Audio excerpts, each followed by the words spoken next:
Unozinti we-Kaizer Chiefs uBrandon Peterson ukholelwa ukuthi iNedbank Cup inikeza leli qembu ithuba lokuqeda isomiso seminyaka engu-10 sendebe.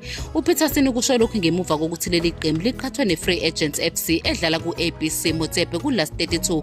iKaizer Chiefs iyiqembu eliphumelele ukuwedlula wonke kulo mqhudelwano njengoba liphethe izindebe ezingu-13, kanti uPeterson wethemba ukuthi bangaqhubeka nalelo siko. Uyavuma ukuthi iqembu linomfutho wengeziwe wokunqoba lo mqhudelwano njengoba sekusele iNedbank Cup kuphela ne-league. uPeterson ukholwa ukuthi ukunqoba isicoco seNedbank Cup kungaba isitebhisi sokushintsha inhlanhla yabo. uPeterson uyavuma ukuthi akanalwazi olutheni nge-Free Agents FC, kodwa ukholwa ukuthi alikho iqembu elingathathwa kancane kuNedbank Cup. Unethemba lokuthi iqembu lingakwazi ukuguqula inhlanhla bese bengeza enye indebe ekhabetheni labo, landise nomlando walo njengeqembu eliphumelele ukubedlula bonke emqhudelwaneni. Imidlalo ye-Last 32 ye-Nedbank Cup izodlalwa phakathi kuka-25 no-28 January. Izinsuku nezinkundla zizomenyezelwa ngokuhamba kwesikhathi.